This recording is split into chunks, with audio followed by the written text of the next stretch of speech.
शहर की चकाचौंध भरी गलियों में जहां हर तरफ मोबाइल फोन की घंटियां बजती रहती हैं और स्क्रीन की नीली रोशनी चेहरे पर चमकती है, वहां एक पुराना घर था। वो घर शहर के पुराने हिस्से में था जहां सड़कें संकरी थीं और दीवारें समय की धूल से ढकी हुई। घर का नाम था राधिका निवास और इसमें रहने वाले थे एक बुजुर्ग दंपति, रामलाल और उनकी पत्नी सरला। रामलाल 70 साल के थे, लेकिन उनकी आंखों में अभी भी वो चमक बाकी थी जो जवानी के दिनों में होती है। सरला 86 की उम्र में अभी भी घर को संभालती, लेकिन उनकी आवाज में एक उदासी घुली रहती, जैसे कोई पुरानी धुन अधर में लटकी हो। उनके घर के एक कोने में अलमारी के ऊपर एक पुराना रेडियो पड़ा था। वो रेडियो काला था, लकड़ी का बॉक्स जैसा, जिसमें दो बड़े बड़े डायल थे, एक स्टेशन बदलने के लिए, दूसरा वॉल्यूम के लिए। उसके ऊपर एक पुरानी घड़ी टिक टिक कर रही थी, लेकिन रेडियो सालों से चुप था। रामलाल कभी कभी उसे देखते, धूल साफ करते, लेकिन चालू नहीं करते। ये अब बोलता नहीं, वो कहते सरला से, जैसे हमारी जिंदगी की वो आवाजें जो खो गईं। रामलाल का बचपन गांव में बीता था। पंजाब के एक छोटे से गांव में, जहां खेतों की हवा में सरसों के फूलों की महक घुली रहती। वहां रेडियो घर का सबसे बड़ा मनोरंजन था। रात को जब सूरज डूब जाता तो पूरा परिवार लोटे लोटी में इकट्ठा होता।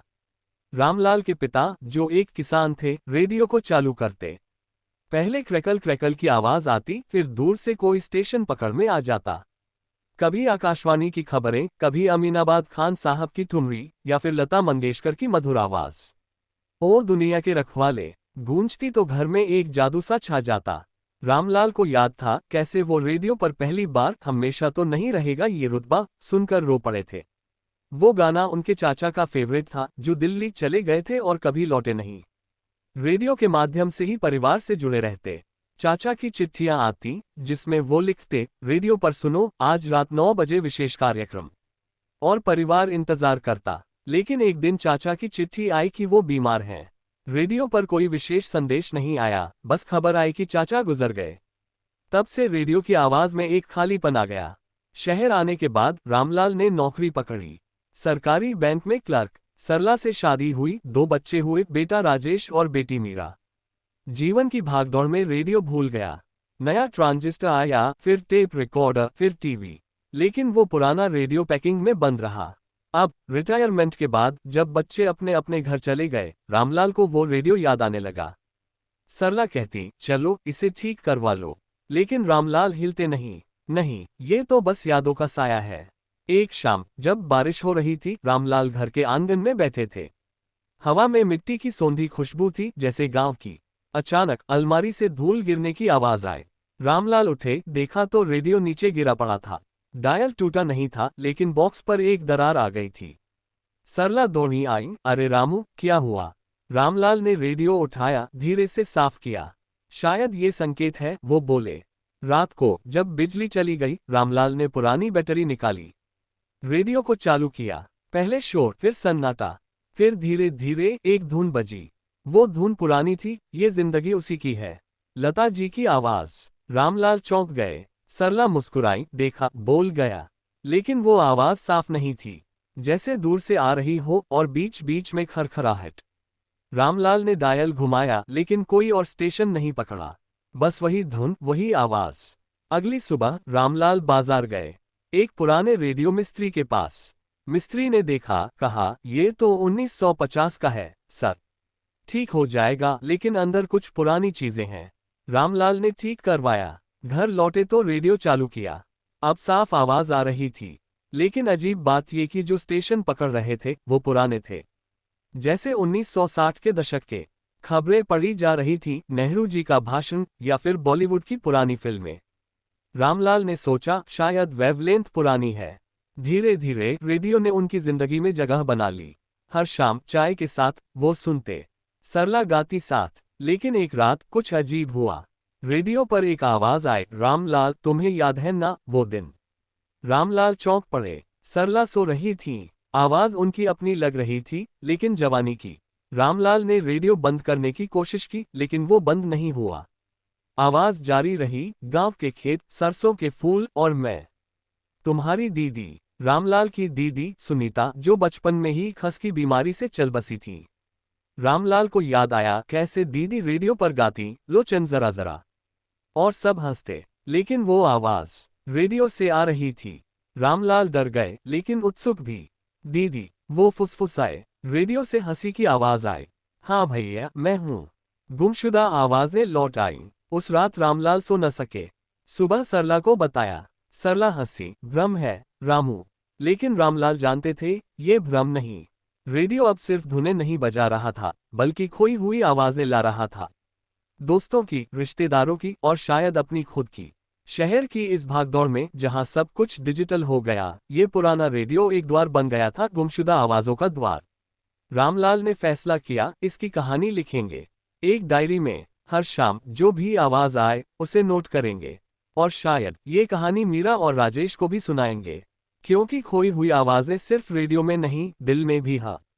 रामलाल की डायरी अब हर शाम खुलती। पन्ने पीले पड़ चुके थे लेकिन स्याही काली और ताज़ा।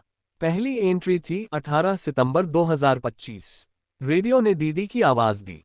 सुनीता दीदी, जो 1962 में चली गईं। वो हंस रही थी जैसे कभी नहीं गईं। रामलाल लिखते जाते और सरला चुपचाप देखती। उन्हें डर लगता लेकिन रामलाल की आंखों में जो चमक थी वो देखकर चुप रहती। अगली शाम रेडियो ने फिर चमत्कार किया।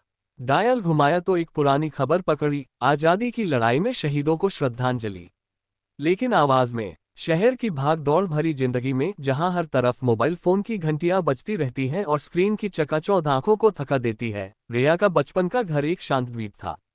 दिल्ली के पुराने इलाके में बसा ये घर, जहां कभी दादाजी की हंसी गूंजती थी, अब मां के अकेलेपन का गवाह बन चुका था। रिया, एक 28 साल की सॉफ्टवेयर इंजीनियर जो अमेरिका से छुट्टियों में लौटी थी, को लगता था कि यह घर अब सिर्फ पुरानी तस्वीरों और धूल भरी अलमारियों का संग्रह है। लेकिन एक शाम, जब बारिश की बूंदें खिड़की पर टपक रही थीं, रिया ने अटारी पर चढ़ने का फैसला किया। मां ने कहा था, वहां कुछ पुरानी चीजें हैं जो दादाजी के थे। शायद तुम्हें कुछ पसंद आए। अटारी की सीढ़ियां चरमराती हुई, जैसे कोई पुरानी कहानी सुनाने को बेताब हो। धूल की परत इतनी मोटी थी कि रिया को खांस आने लगी। वहां एक पुराना ट्रंक पड़ा था, जिसका ताला जंग खा चुका था। रिया ने ताले को खोलने की कोशिश की, लेकिन यह इतना जिद्दी था कि उसे एक लोहे की रॉड से मारना पड़ा। ट्रंक खुला तो अंदर से पुरानी किताबें, दादाजी के पत्र और एक बड़ा सा लकड़ी का रेडियो निकला। रेडियो का नाम था फिल्को, 1940 के दशक का मॉडल, जिसकी डायल पर लिखा था वर्ल्ड रिसीवर। रिया ने इसे हाथ में लिया। ये भारी था, जैसे इसमें कोई राज छिपा हो। डायल घुमाई तो अंदर से एक हल्की सी खटखटाहट हुई, लेकिन कोई आवाज न आई। रिया ने रेडियो को नीचे ला दिया। मां ने देखा तो आंखों में चमक आ गई। ये दादाजी का था, वे रातों को इसे सुनते थे। रेडियो पर आकाशवाणी की कहानियां, गाने और कभी कभी दूर देशों की खबरें। लेकिन आखिरी बार उन्होंने इसे 1975 में सुना था, जब इमरजेंसी लगी थी। उसके बाद चुप्पी। मां की आवाज में उदासी थी। रिया ने पूछा, इसे ठीक करवा लें? मां ने सिर हिलाया, शायद। लेकिन पहले साफ कर लो। अगली सुबह रिया ने रेडियो को साफ किया। धूल झाड़ी, तार साफ किए और एक पुराने बल्ब की तरह इसे बिजली से जोड़ा। डायल घुमाया तो पहले तो सन्नाटा था, फिर एक हल्की सी सिसकी सी आवाज आई। रिया ने कान लगाया। यह कोई स्टेशन नहीं था। यह एक औरत की आवाज लग रही थी। हरी, हरी, कहाँ हो तुम? घर लौट आओ, बच्चे रो रहे हैं। आवाज कांप रही थी, जैसे कोई पुरानी रिकॉर्डिंग। रिया चौंक गई। ये हिंदी में था, लेकिन पुरानी शैली का। डायल को थोड़ा घुमाया तो आवाज साफ हो गई। मैं इंतजार कर रही हूँ, लेकिन तुम्हारी चिट्ठियां भी रुक गईं। क्या युद्ध ने सब कुछ छीन लिया? रिया का दिल धड़कने लगा। यह कोई भूत नहीं था, लेकिन लग रहा था जैसे समय की कोई दरार खुल गई हो। उसने रेडियो बंद किया, लेकिन रात को नींद न आए। अगली सुबह वह फिर से रेडियो पर लौटी। डायल घुमाया और वही आवाज, लेकिन अब एक मर्द की। मालती, मैं ठीक हूँ। फ्रंट पर सब कठिन है, लेकिन जल्द लौटूंगा। बच्चों को कहना, पापा की कहानियां सुनाना। रिया ने रिकॉर्डिंग की कोशिश की, लेकिन फोन पर कुछ न आया। ये सिर्फ रेडियो में था। रिया ने सोचा, शायद ये कोई पुरानी कैसेट है जो अटकी हुई है। लेकिन रेडियो में कैसेट कहाँ? वह इंटरनेट पर सर्च करने लगी। पुराने रेडियो में भूतिया आवाजें, कई स्टोरीज मिली, लेकिन कुछ विश्वसनीय न था। फिर उसने दादाजी के बारे में सोचा। दादाजी द्वितीय विश्व युद्ध में भारतीय सेना में थे। क्या यह उनकी कहानी है? रिया ने मां से पूछा। मां ने कहा, दादाजी ने कभी अपनी जिंदगी के वे दिन नहीं बताए। सिर्फ इतना कहा कि आवाजें खो जाती हैं, लेकिन कभी कभी लौट आती हैं। शाम को रिया ने रेडियो फिर चालू किया। इस बार आवाज अलग थी, एक बच्चे की। मम्मी पापा कब आएंगे? रेडियो में उनकी आवाज आती है लेकिन वे दिखते नहीं। रिया की आंखें नम हो गईं। ये गुमशुदा आवाजें थीं, खोई हुई यादें जो समय की धूल में दब गई थीं। रिया ने फैसला किया, ये रहस्य सुलझाएगी। उसने रेडियो को अपने कमरे में रख लिया। रात के 11 बजे जब घर शांत था, डायल घुमाया। आवाज आई एक पुरानी आकाशवाणी की, लेकिन यह 1947 की थी। आजादी का जश्न मनाया जा रहा है, लेकिन कई घरों में उदासी है जहां सिपाही लौटे नहीं। रिया ने नोटबुक निकाली और लिखना शुरू किया। हर आवाज एक टुकड़ा थी, एक कहानी का। पहली आवाज मालती की थी, जो अपने पति हरि का इंतजार कर रही थी। हरि एक सिपाही थे जो बर्मा फ्रंट पर लड़े थे। उनकी आखिरी चिट्ठी 1944 की थी। मालती ने रेडियो पर उनकी आवाज सुनी थी, आकाशवाणी पर सैनिकों के लिए मैसेज। लेकिन हरि लौटे नहीं। मालती ने अपने बेटे को हरि की कहानियां सुनाई, लेकिन खुद अकेलीपन में डूब गई। रिया को लगा, ये दादाजी की कहानी से जुड़ी है। दादाजी का नाम भी हरि प्रसाद था। क्या संयोग है। अगले दिन रिया ने पड़ोस के एक बुजुर्ग से बात की। चाचा जी ने कहा, पुराने रेडियो में जादू होता है, वे समय को पकड़ लेते हैं। मेरे समय में रेडियो ही खबरों का स्रोत था, लेकिन कई आवाजें खो गईं उन सिपाहियों की जो युद्ध में मारे गए। रिया ने रेडियो घर लाए। शाम को जब बारिश फिर शुरू हुई, डायल घुमाया। इस बार एक गाना था, ये जो रेडियो है ये तो बस बहाना है। लेकिन बीच में रुक गया और एक औरत की रोने की आवाज। मेरा बेटा, वह रेडियो पर गाता था। अब कहाँ? रिया की जिंदगी बदलने लगी। ऑफिस कॉल्स इग्नोर करने लगी, दोस्तों से मिलना भूल गई। रेडियो अब उसका साथी था। हर रात नई आवाजें। एक बार एक राजनीतिक भाषण, नेहरू की आवाज, ट्रिस्ट विद डेस्टिनी। लेकिन उसके बाद एक सिपाही की, सरदार हमें घर भेज दो, बच्चे भूखे हैं। रिया ने महसूस किया, ये गुमशुदा आवाजें इतिहास की हैं जो किताबों में दब गईं। वे व्यक्तिगत दर्द है, माँ का इंतजार, बच्चे की उदासी, पिता की चुप्पी। एक रात रेडियो से दादाजी की आवाज आई। रिया बिटिया, सुन रही हो? मैं यहाँ हूँ, लेकिन समय ने अलग कर दिया। रिया चौंक पड़ी। यह असंभव था। दादाजी की मौत 1980 में हुई थी, लेकिन आवाज साफ थी। बिटिया, रेडियो मत बंद करना, आवाजें लौट रही हैं। रिया ने रोना शुरू कर दिया। ये सपना था या हकीकत? अगली सुबह वह रेडियो को लेकर एक एंटीक शॉप गई। दुकानदार ने कहा, ये रेडियो स्पेशल है। इसमें वैल्यू ट्रांसमीटर है जो पुरानी फ्रीक्वेंसी कैच करता है। लेकिन सावधान, कभी कभी यह खोई हुई आत्माएं बुलाती हैं।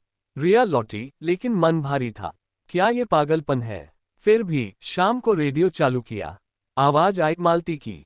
हरि, आज बेटा बड़ा हो गया, वह डॉक्टर बन गया, लेकिन तुम्हारी कमी। रिया ने फैसला किया, मालती को ढूंढेगी। इंटरनेट पर सर्च किया, द्वितीय विश्व युद्ध के भारतीय सिपाही। कई नाम मिले, लेकिन हरि का नहीं। फिर दादाजी के पुराने पत्र निकाले। एक पत्र में लिखा था, मेरा दोस्त हरि शर्मा बर्मा से लौटा नहीं। उसकी पत्नी मालती अब अकेली है। रिया का दिल बैठ गया। दादाजी का दोस्त, ये कनेक्शन था। रात भर सो न सकी। रेडियो अब सिर्फ मशीन नहीं, एक दरवाजा था गुमशुदा आवाजों का। अगले भाग में रिया की यात्रा शुरू होगी, जहां वह इन आवाजों को जीवंत करने के लिए गांव की ओर रवाना। रिया की आंखें रेडियो पर टिकी हुई। सुबह की धूप कमरे में घुस रही थी, लेकिन उसके मन में अंधेरा छाया था। दादाजी का पत्र पढ़कर हरि और मालती की कहानी असली लगने लगी। वह सोच रही थी, क्या ये आवाजें सिर्फ इमेजिनेशन है? लेकिन रेडियो की डायल पर धूल नहीं लग रही थी, जैसे कोई इसे छुआ हो। माँ ने चाय लाकर रखी। बेटी, क्या हुआ? चेहरा पीला क्यों है? रिया ने सब बताया। माँ हंस पड़ी, तुम्हारी कल्पना शक्ति तो बचपन से तेज है। लेकिन दादाजी सच में हरि नाम के सिपाही के दोस्त थे। वे दोनों साथ लड़े थे। हरि की मौत की खबर 1945 में आई। मालती ने खुदकुशी कर ली साल भर बाद। रिया स्तब्ध रह गई। तो ये आवाजें मृतकों की। वह डर गई, लेकिन जिज्ञासा ज्यादा थी। माँ, मुझे मालती के गांव जाना है। कहाँ था वह? माँ ने पुराना नक्शा निकाला। हरियाणा के एक छोटे से गांव में, करनाल के पास। दादाजी का एक रिश्तेदार अभी भी वहां रहता है। रिया ने फैसला किया, अगले दिन ट्रेन से चलेगी। रेडियो को बैग में पैक किया, जैसे कोई बच्चा अपनी खिलौना ले जाता हो। ट्रेन का सफर लंबा था। खिड़की से खेत दिख रहे थे, हरे भरे, लेकिन रिया के मन में पुरानी तस्वीरें घूम रही थीं, युद्ध के मैदान, सिपाही, रेडियो पर खबरें। स्टेशन पर उतरी तो एक ऑटो लिया। गांव का नाम था हरिपुरा। रास्ते में किसान खेतों में काम कर रहे थे, लेकिन हवा में पुरानी उदासी सी थी। गांव पहुंची तो एक पुराना मंदिर दिखा। वहां एक बुजुर्ग बैठे थे। रिया ने पूछा, क्या आप हरि शर्मा को जानते हैं? बुजुर्ग ने सिर हिलाया। हाँ बेटी, वह मेरे चाचा थे, युद्ध में मारे गए। उनकी पत्नी मालती, वह रेडियो पर ही जीती रही। हर शाम सुनती, शायद उनकी आवाज मिल जाए। रिया ने रेडियो निकाला। ये दादाजी का है, हरि प्रसाद का। बुजुर्ग की आंखें चमक उठीं। हरि प्रसाद जी, वे तो हमारे मेहमान थे। आइए घर चलें। बुजुर्ग का नाम था रामलाल, हरि का भतीजा। उनके घर एक पुरानी हवेली थी, जहां दीवारों पर पुरानी तस्वीरें लगी थीं। हरि की फोटो, युवा मुस्कुराता हुआ, यूनिफॉर्म में। मालती की साड़ी में, आंखों में इंतजार। रामलाल ने कहा, मालती आंटी रेडियो को अपना बेटा मानती थी। वे कहती, आवाजें कभी मरती नहीं, वे लौट आती हैं। लेकिन एक दिन रेडियो चुप हो गया और वे भी चली गईं। रिया ने रेडियो चालू किया। गांव की शांति में आवाज आई मालती की। हरि, आज गांव में बारिश हुई, बच्चे खेल रहे हैं, तुम्हारी याद। रामलाल रो पड़े। यह कैसे? रिया ने बताया। रामलाल ने कहा, ये चमत्कार है। लेकिन सावधान बेटी, गुमशुदा आवाजें कभी कभी दर्द भी लाती हैं। शाम को रामलाल ने पुरानी डायरी दी हरि की। उसमें लिखा था, मेरा दोस्त हरि प्रसाद, अगर मैं न लौटा तो मेरी मालती को संभालना। रेडियो पर मैसेज भेजता रहूंगा। रिया की आंखें भर आईं। रात को हवेली में सोया, रेडियो पास रखा। आधी रात को डायल खुद घूम गया। आवाज आई हरि की। मालती, मैं यहाँ फंस गया हूँ, समय की जंजीरों में। रिया, सुन रही हो? तुम्हें ये रेडियो मिला, अब आवाजों को जोड़ो। रिया जाग गई। ये सपना था, लेकिन रेडियो गर्म था। सुबह रामलाल से बात की। गांव में एक कुआं है जहां मालती की यादें दफन हैं, वहां जाओ। रिया कुएं पर गई। पानी साफ था, लेकिन नीचे कुछ चमक रहा था। एक पुराना लॉकेट मालती का, जिसमें हरि की फोटो। लॉकेट खोला तो अंदर एक नोट, आवाजें खो नहीं जाती, वे इंतजार करती हैं। रिया ने महसूस किया, ये यात्रा सिर्फ खोज नहीं, जुड़ाव है। लेकिन रेडियो से नई आवाज आई, एक बच्चे की। माँ, पापा की आवाज कहाँ? ये हरि का बेटा था, जो युद्ध के बाद खो गया। रिया ने सोचा, अब इस बच्चे को ढूंढना है। रामलाल ने कहा, वह दिल्ली चला गया था, लेकिन ट्रेस खो गया। रिया लौटने का फैसला किया, लेकिन मन में नया रहस्य। ट्रेन में रेडियो चुप था, लेकिन हवा में फुसफुसाहट सी लग रही थी। दिल्ली पहुंची तो माँ ने कहा, तुम्हारी आंखों में नई चमक है। रिया ने लॉकेट दिखाया। माँ ने पहचाना, ये दादाजी ने दिया था मालती को। अगले दिनों रिया ने रिसर्च शुरू की। लाइब्रेरी में पुराने रिकॉर्ड्स। हरि का बेटा रवि शर्मा 1950 में दिल्ली आया, लेकिन गायब हो गया। रेडियो पर नई आवाज रवि की। मैं खो गया हूँ शहर की भीड़ में, कोई सुन ले। रिया ने मैप बनाया, हर आवाज एक पॉइंट। यह एक नेटवर्क था गुमशुदा जिंदगियों का।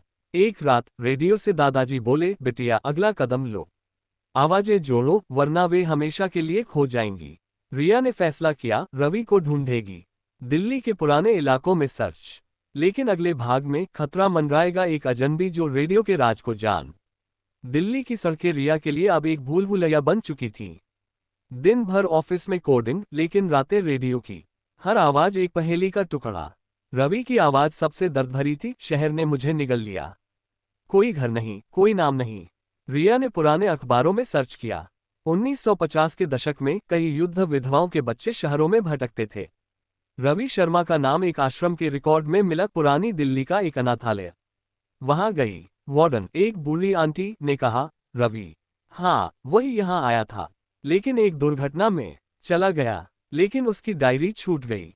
डायरी में लिखा था, माँ की आवाज रेडियो में सुनाई देती है, मैं ढूंढ रहा हूँ। रिया रो पड़ी। लेकिन डायरी के आखिरी पेज पर एक नोट, रेडियो को मत छोड़ना, ये चाबी है। रिया ने महसूस किया, सभी कहानियां जुड़ी हैं। दादाजी, हरि, मालती, रवि, एक चेन। लेकिन शाम को जब घर लौटी, दरवाजा खुला था। अंदर एक अजनबी खड़ा था, लंबा काला कोट, आंखों में चमक। ये रेडियो मेरा है, उसने कहा। रिया डर गई। कौन हो तुम? अजनबी ने मुस्कुराया। मेरा नाम विक्रम है, मैं कलेक्टर हूँ पुरानी चीजों का। ये रेडियो 1940 का है, जिसमें एक स्पेशल क्रिस्टल है। ये समय की तरंगे कैच करता है, लेकिन खतरनाक है। आवाजें लौटाती हैं, लेकिन बदले में ले भी लेती हैं। रिया ने रेडियो कस लिया। यह मेरा है। दादाजी का। विक्रम ने हंसा। हरिप्रसाद, मैं उनका पोता हूँ। नहीं दोस्त, मैं हरि का भाई। रेडियो मेरे पास था लेकिन युद्ध में खो गया। अब ये लौटा, लेकिन आवाजें वे मेरी हैं। रिया स्तब्ध। विक्रम ने बताया, हरि की मौत नहीं हुई। वो फ्रंट से भाग आया लेकिन अमनेशिया हो गया। मैंने रेडियो से उनकी आवाज सुनी लेकिन वे खुद को भूल गए। अब ये रेडियो उन्हें बुला रहा है। लेकिन अगर तुमने इसे ज्यादा चलाया तो समय उलट सकता है। रिया ने विश्वास न किया। झूठ साबित करो। विक्रम ने रेडियो चालू किया। आवाज आई विक्रम की अपनी। भाई लौटा, मैं इंतजार कर रहा हूँ। विक्रम रो पड़ा। देखा, ये जाल है। आवाजें खींचती हैं। रिया ने विक्रम को भगाया लेकिन डर लगने लगा। रात को रेडियो से नई आवाज एक औरत की, जो चीख रही थी, मेरा बच्चा। रेडियो में फंस गया। यह मालती की बहन लग रही थी। रिया ने सोचा, विक्रम सच्चा हो सकता है। अगले दिन उसने विक्रम को फोन किया। नंबर डायरी से मिले एक कैफे में। विक्रम ने कहा, रेडियो एक एक्सपेरिमेंट था, ब्रिटिश समय में सैनिकों के लिए मैसेज भेजने का। लेकिन यह इको बन गया खोई आवाजों का। दादाजी ने इसे छिपाया क्योंकि सरकार ने जब्त कर लिया था। अब ये जाग उठा। रिया ने पूछा, हरि कहाँ है? विक्रम ने कहा, एक पुराने घर में जहां समय रुका है, लेकिन पहुंचना मुश्किल। रेडियो की मदद से वे साथ गए एक पुरानी हवेली में जहां रेडियो सिग्नल वीक था। अंदर एक बूढ़ा आदमी बैठा था, हरि, आंखें खाली। विक्रम ने पुकारा, भाई। हरि ने रेडियो की ओर देखा। चालू किया तो आवाज खुद की। मालती, मैं लौट आया। हरि की यादें लौटने लगीं। वह रोया, कहाँ था मैं? साल बीत गए, लेकिन खुशी छोटी। हवेली में आग लग गई, कोई तोड़फोड़। विक्रम ने कहा, कलेक्टर्स, वे रेडियो चाहते हैं। भागे। रिया ने रेडियो बचाया। घर लौटे तो माँ ने कहा, तुम्हारा चेहरा बदला है। रिया ने हरि की कहानी बताई। लेकिन रेडियो से नई धमकी, रेडियो को सौंप दो वरना आवाजें चुप हो जाएंगी। विक्रम ने चेतावनी दी, अगला हमला। रिया ने फैसला किया, रेडियो को सुरक्षित रखेगी। लेकिन अगले भाग में एक बड़ा राज खुलेगा, दादाजी का रहस्य। हरि की मुलाकात ने रिया को हिला दिया। वह एक जीता जागता सबूत था कि रेडियो सिर्फ आवाजें नहीं, जिंदगियां लौटाता है। विक्रम के साथ मिलकर रिया ने हरि को डॉक्टर के पास ले जाया। डॉक्टर ने कहा, अमनेशिया, लेकिन ट्रिगर से ठीक हो सकता है। रेडियो जारी रखो। लेकिन खतरा बढ़ रहा था। रात को फोन आया, अनजान नंबर। रेडियो दे दो। रिया ने काट दिया। विक्रम ने कहा, ये कलेक्टर्स एक सोसाइटी है। वे पुरानी टेक्नोलॉजी कलेक्ट करते हैं लेकिन इसका इस्तेमाल गलत। वे समय को कंट्रोल करना चाहते। रिया ने दादाजी के ट्रंक से और सामान निकाला। एक पुराना डायरी दादाजी की। पेज पलटे तो चौंक गई। 1945, हरि को बचाया लेकिन रेडियो में फंस गया। क्रिस्टल का राज, यह आवाजों को कैद करता है। मैंने इसे छिपाया ताकि सरकार न ले ले। लेकिन मेरा बेटा, वह भी आवाज बन गया। रिया का सिर घूम गया। दादाजी का बेटा, माँ का भाई, रिया का मामा, जो 1970 में गायब हो गया। क्या वह भी रेडियो में है? माँ को बताया। माँ रो पड़ी। तुम्हारा मामा अजय रेडियो इंजीनियर था। वह कहता था, आवाजें अमर हैं। एक रात लैब में एक्सपेरिमेंट कर रहा था और गायब। हमने सोचा भाग गया। रिया ने रेडियो चालू किया। आवाज आई अजय की, पापा मैं यहाँ हूँ। समय की लूप में, रेडियो मत तोड़ना। रिया चीख